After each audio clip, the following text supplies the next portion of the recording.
João Mário acerta a mão na bola, vai para ser Bruno Alves, Nani vai ser o primeiro a tira, gol! Gol de Portugal! Nani, Luís Carvalho faz Portugal 1. João Mário, bom passe de Bruno Alves e a finalização de Nani, que volta do europeu também com o pé quente. Bruno Alves faz este passe sabendo aquilo que estava à procura, a tentar colocar a bola nas costas do bloco defensivo de Gibraltar. Nesta segunda parte. Bernardo, Nani para o golo! É o golo do capitão! É outra vez Nani! É com o pé, é com a cabeça, é com o que tem mais à mão! Que belo golo de Nani! Desviando de Gibraltar. É um grande golo, canto cobrado à maneira curta, Bernardo para João Cancelo, que devolve depois ao médio ofensivo do Mónaco. André Silva, João Cancelo, remata Andrézinho, e o golo! E o golo de João Cancelo! Uma estreia de sonho!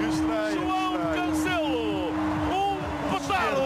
E as mãos do Roba, que ainda tocou na bola, mas era indefensável a curta distância, um remate espetacular de João Cancelo. Estreia. Buen fútbol, buena rosquita de Deulofeu, buen remate de Munir. 2-0, Santi. Importante que sigan en esta dinámica, seguir haciendo goles. Y bueno, pues se está creando mucho peligro también por la banda de Gerard. Munir la engatilla, Munir para adentro. España 3, San Marino 0. Está en un estado de forma, por eso Luis Enrique lo ha estado utilizando en la Supercopa, le ha hecho goles. Y bueno, esta semana entrenando con nosotros, la verdad que todo lo que ha tocado lo ha metido. Está en muy buen estado de forma. Santi, mira la jugada desde libro. El pase de Oliver, maravilloso, lo van a ver.